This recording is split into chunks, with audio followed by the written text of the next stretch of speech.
Whew, this is one busy semester, and you're crushing it on campus. Sometimes you need a little boost to feel your best, and Ollie's got you covered. From brain support and focus helpers to delicious sleep gummies, find all the feel-good essentials at ollie.com.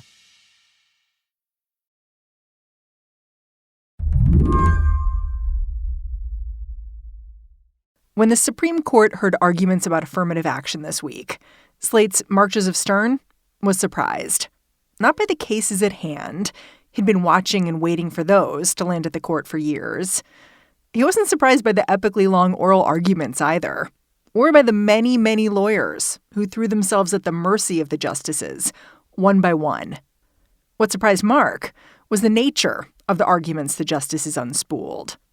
What was so remarkable is that the actual Constitution, like the 14th Amendment's Equal Protection Clause, which is ostensibly at the heart of these cases, it did not really come up until halfway through arguments.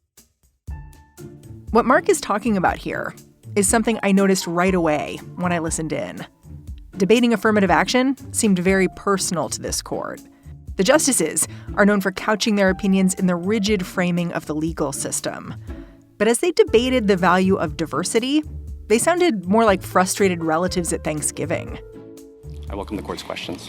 Mr. Park, I've heard the word diversity quite a few times, and I don't have a clue what it means.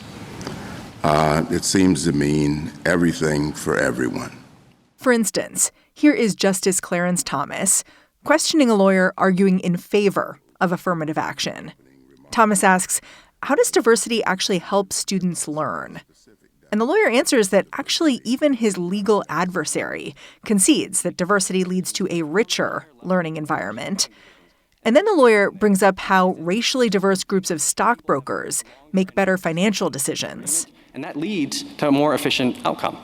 Well, I guess I don't put much stock in that because I've heard similar arguments in favor of segregation, too. In other words, Thomas has made up his mind. Or as Mark says, these are not legal arguments, and they barely pretend to be. And I think if you're Clarence Thomas, you genuinely believe that young Black children are grievously harmed when the government or even private institutions consider their race in deciding whether or not to give them an education. And I think all of these justices are thinking about themselves when they were young, ambitious high schoolers. They're thinking about their own kids for the ones who have them. And they're just viewing this through a highly personal and kind of tender lens, rather than pretending even to approach it with the kind of objectivity that constitutional analysis ostensibly demands. After these arguments, is there any chance affirmative action in college admissions survives? Well, so I think the answer is yes and no. Does it survive in its current state? No, I don't think so. I think that the Supreme Court says these universities are not allowed to have a box that you check that says white, Black, Native, etc., and to use that box in admissions. But there's this whole other universe of tools that universities have at their disposal that's going to be the next big fight. Schools are just going to have to get more creative and hire a lot more lawyers to defend these policies against the onslaught of legal challenges. Today on the show, affirmative action is over. Or is it? I'm Mary Harris. You're listening to What Next? Stick around.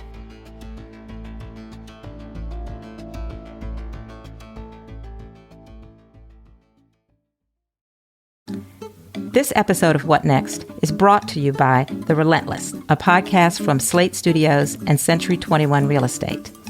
The Relentless is back for a third season, and this time they're looking at the ways entrepreneurs overcome barriers so they can move fearlessly in business and beyond. Join returning host Kristen Meinzer as she talks to everyone from athletes to venture capitalists who have used strength and motivation to find success in the face of obstacles. Listen to learn how these passionate industry leaders transform their fears into inspiration. Season 3 of The Relentless is out now. Listen and subscribe wherever you get your podcasts. This podcast is brought to you by Progressive. What's one thing you'd purchase with a little extra savings? A weighted blanket? Smart speaker? That new self-care trend you keep hearing about? Well, Progressive wants to make sure you're getting what you want by helping you save money on car insurance. Drivers who save by switching to Progressive save over $700 on average, and customers can qualify for an average of 6 discounts when they sign up. Discounts like having multiple vehicles on your policy. Progressive offers outstanding coverage and award-winning claim service. Day or night, they have customer support 24/7, 365 days a year. When you need the most, they're at their best. A little off your rate each month goes a long way. Get a quote today at Progressive.com and see why 4 out of 5 new auto customers recommend Progressive. Progressive Casualty Insurance Company and Affiliates.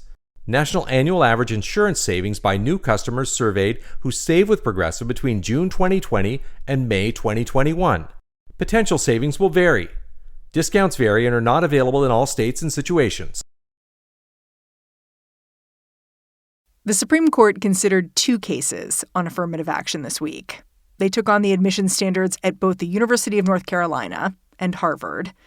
Plaintiffs argue that because the 14th Amendment's Equal Protection Clause bars racial discrimination by government entities, a public university, or even a private university that accepts federal funds, cannot use race as a factor in admissions. The Harvard case was devised partly as a response to Fisher v. Austin, which was the 2016 decision in which the Supreme Court upheld affirmative action for the third time in many years. The first decision was in 1978. The court said affirmative action is okay. Then in 2003, the court said affirmative action was okay. 2016, yet again, the court says we're okay with affirmative action. And in that decision, it ruled against a white student, Abigail Fisher, who had brought the lawsuit and alleged that she was discriminated against because she was white. That did not play well. Okay, that was very embarrassing. Do you remember these Stay Mad Abby memes that proliferated on Twitter after that decision?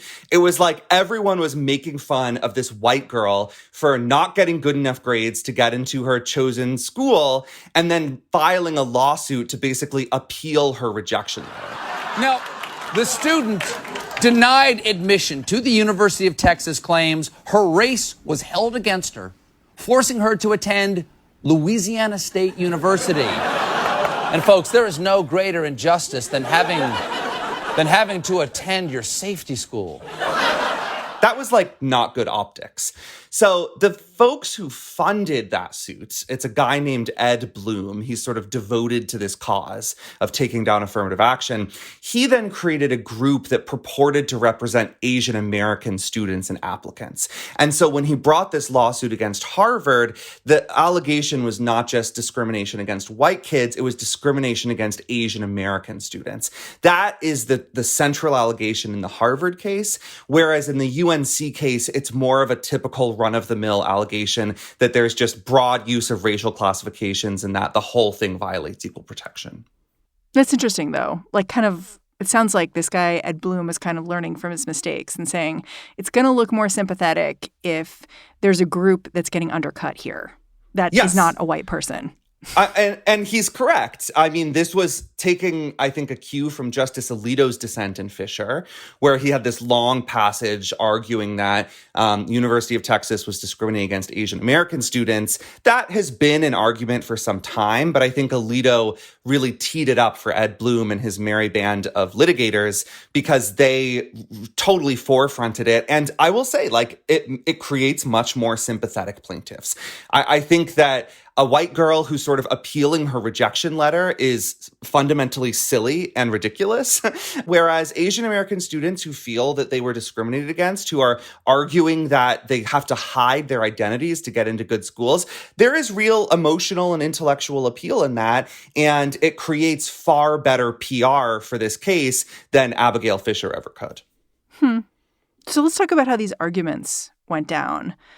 It seemed to me like you could really hear justices sweeping in to help the people they were aligned with, like conservative justices coming to the aid of the people arguing against affirmative action, liberal justices coming to the aid of folks arguing for it. I want to start with the conservatives. One thing I kept hearing was that college admissions is a zero-sum game.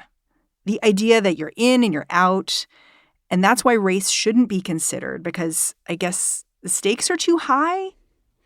Right. So this springs from a principle that the court previously established, that affirmative action is at worst a victimless crime, that it's only ever a plus, that universities will consider race to be a good thing if they're looking for more minorities, but never a bad thing, and that they'll never turn away a white applicant because they aren't a minority. And so this is just a kind of positive for a subset of students and otherwise irrelevant. And the argument that the conservative justices make in response is that actually every student who is accepted into an incoming class displaces another applicant who has to be rejected, that there is a limited number of spots in every class. And so if one student gets a leg up because of their race, that inherently means another student gets pushed down.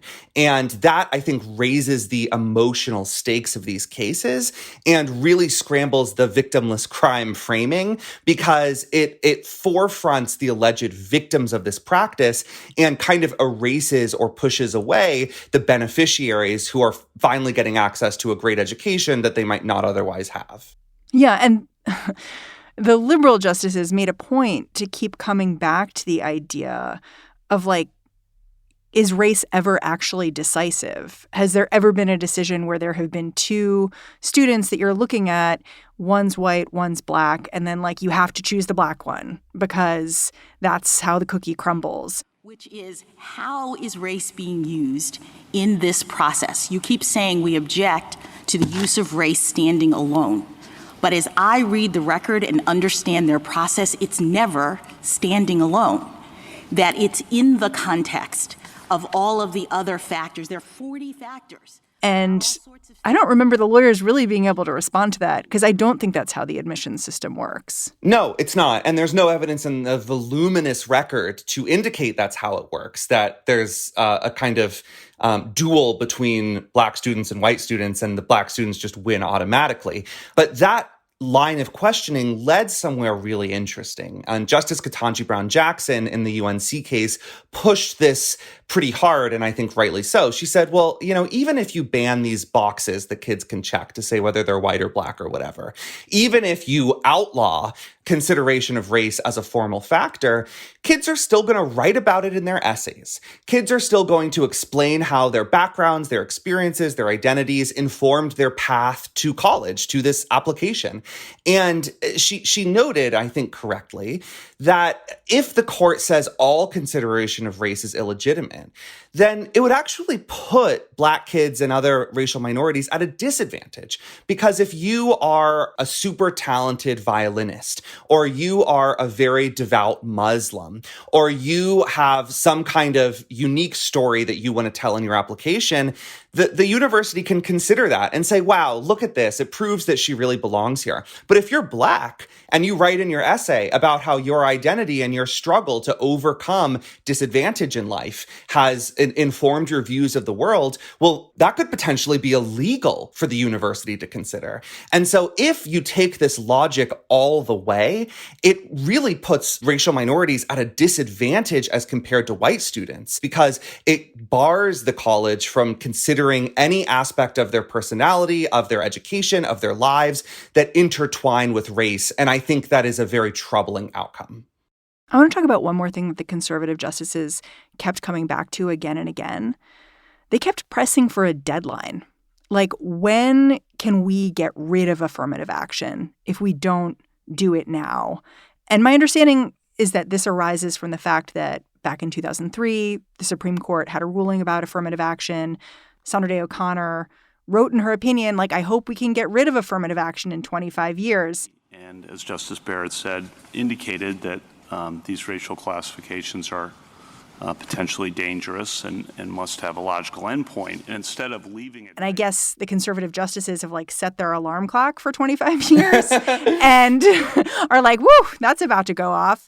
And so now they're like, okay, well, if, you know, alarm clock goes off, I guess we got to stop then. And so they're asking for an alternative time. I'm curious what you made of that, because I just kept hearing it again and again. Like, they were like, when are we going to be done with this racial justice stuff? I mean, it really shows how far afield you've gone from the Constitution itself when you're sort of asking Siri to set an alarm for when we have achieved racial harmony in this country. This does, you're right, spring from O'Connor's prediction, wish casting, forecasting, whatever you want to call it, in 2003, that by 2028, the use of racial preferences will no longer be necessary. But that really was not a fundamental part of the holding. It doesn't bind this court or lower courts. That was mere speculation that things are moving in the right direction. The march of racial progress is moving forward. And hopefully in a quarter century that we will be in a great place and universities won't have to consider this kind of policy. But of course, we aren't there. We're not even at 2028 yet. We're still some years out. And the conservative justices seem ready to ring that alarm now, regardless. And when litigators tried to push back and say, well, you know, it's not really possible to set a timer for when we will have achieved racial justice in this country, the conservative justice said, okay, well, but you have to, because that was built into the analysis, that any affirmative action program has to have a self-destruction mechanism, and it has to be time limited. And we just have to hazard a guess as to when it will no longer be necessary. And that just feels like the weakest, most brazen kind of policymaking to me that has absolutely no connection to the 14th Amendment. Okay, one more thing I want to do. Justice Sotomayor, it just struck me that she had a lot of moments in these arguments where she was very eloquent, and she basically called out lawyers who were arguing against affirmative action and said, you're basically saying you don't think it matters if our institutions look like America. And doesn't it matter? Isn't that important? And I wonder if there was one moment of Sotomayor that you had to tease out, like which it would be for you. Well, I actually think that Sotomayor and Kagan tag teamed on this point. And it was a smart move because Sotomayor has written and spoken eloquently about how she benefited from affirmative action and how important it is. And Kagan is more of a kind of cerebral type who does not often get emotional or sentimental. But both of them together made this very strong point that if you really discredit diversity as a compelling rationale, if you really don't believe it matters that our institutions look like America, you are simply closing your eyes to the lived reality of human beings in this country. And I thought that part of what it meant to be an American and to believe in American pluralism is that actually our institutions, you know, are reflective of who we are as a people in all our variety. And there was this one great colloquy where they were talking about these different scenarios and said, well, should a police department reflect the demographics of the community it's policing? Should a hospital try to ensure that its doctors can reflect the demographics of their patients? And I think all of that is so obvious based on oodles of evidence that we have amassed over decades showing that, yes, there are better outcomes for communities when the police are more diverse. Yes, there are better outcomes for patients when the doctors are more diverse. So it stands to reason that indeed there are better outcomes for students when their classmates are more diverse. And school is the pipeline for many of those occupations. It is how you become a doctor or potentially an investigator or, and this was a great example that Justice Kagan tossed out, a judge. And she asked, well, is it wrong for a judge to try to have a diverse set of clerks? Really strongly alluding to the fact that Justice Brett Kavanaugh loves to talk about how he hires diverse clerks. And so that, you know, that shows that even freaking Brett Kavanaugh intuitively grasps the importance of diversity. And you can mount this legal argument that Thomas is so wed to, that it's all nonsense, it's just postmodern theory, it's faddish, it's stupid. But the reality of the United States today indicates something very different. We'll be right back.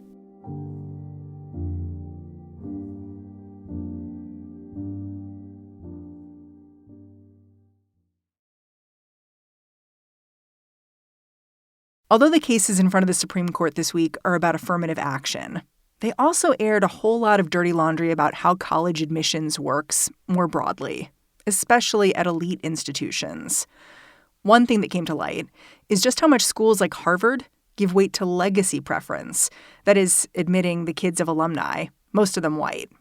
And no one's asking whether that's constitutional. I think this is sort of undeniable after the trial in this case, where Harvard had to reveal all of these sordid details about its admissions. And it taught the world that it has this strong built-in preference for athletes, legacies, the children of faculty, and people on the dean's list. And they usually wind up there because of family donations. So these are people whose parents gave. That's just like literally on a list the dean has. Yeah. The dean, he then sends to the admissions committee and says, hey, this guy's mom gave $10 million for a new art museum. Wink, wink. Maybe he belongs here. And those preferences operate as a massive affirmative action machine for white students, because all those categories, the students are much more likely to be privileged, wealthy white kids whose parents can afford to take them around the world to play fencing or squash, or they are the children and grandchildren and great-grandchildren of Harvard graduates who, when you go back through history, have been overwhelmingly white. And so you have this built-in preference that the school uses that is part of what creates this diversity problem in the first place. In a recent 6-year period, 2,200 out of nearly 5,000 admitted white students at Harvard fell into one of these categories. Okay, and that is a figure significantly higher than the overall number of admitted students who are Black or Hispanic. So more white kids are getting into Harvard because of this Affirmative Action for Whites program than Black and Hispanic kids are getting in just on the whole.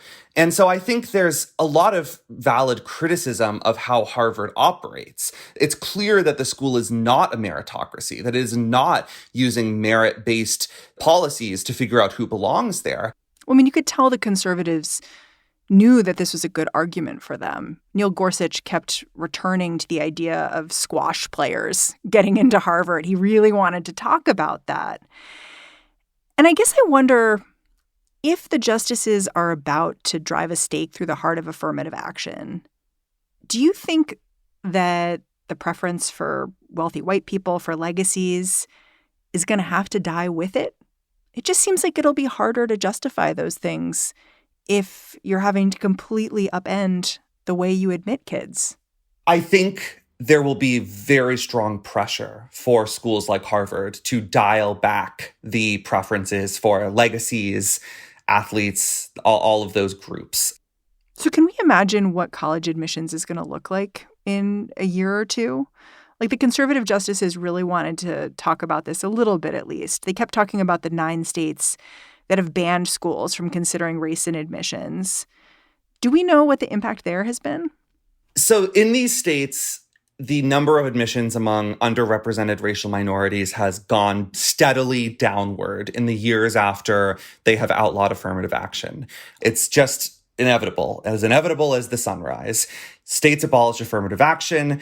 Enrollment among underrepresented racial minorities drops. The way they have sometimes tried to course correct is by implementing something like a top 10% plan. And that's where students who are in the top of their class get guaranteed admission, even if they are at a super segregated non-white school that might have lower standards. And that has some corrective effect for sure. But at the end of the day, it seems very, very difficult to get back to where a school was when it was just allowing students to check a box and using that in the admissions process. It seems like that is the best way to ensure that a class has something approaching true representation of what this country looks like. And when you take that away, you leave schools with very broad, imperfect tools that will be subject to future litigation after this case and that don't accomplish what their proponents sometimes claim because, again, they're just such blunt instruments, it's impossible to recapture what schools are doing right now. Mark says exactly how this case shakes out is going to depend on the court's ideological center. These days, that's Chief Justice John Roberts and Justice Brett Kavanaugh. Kavanaugh, in particular, has been sort of receptive to programs meant to increase diversity in the past. In a case the court considered a couple months back, he sided with the liberals to allow a magnet school in Virginia to implement the kind of regional 10% plan Mark just described. Whether he's going to be able to sway any of his conservative colleagues this time around, though, that's an open question. You know, this is one of those instances where it really matters who writes the decision, okay? Because we know pretty well how this case is going to come out. The court's going to say that what Harvard and UNC are doing is illegal and send schools back to the drawing board. If Clarence Thomas writes it, he's going to preemptively try to ban any effort to build diversity in a student body because he doesn't think that's a legitimate goal. He thinks it's in fact bad because diversity is nonsense. But if you give this decision to Brett Kavanaugh, or maybe if John Roberts writes it, you'll probably see more wiggle room for the kinds of measures that most Americans do seem to support. And I think that would be the better political move here. You know, if we accept, as I believe, that this case is really all about policy and politics, it would make a lot of sense for Roberts to say something like, well, checking a box isn't allowed, but a top 10% plan is. Or, diversity is an admirable goal, but schools have no business relying on stereotypes to achieve it, and leaving room for experimentation.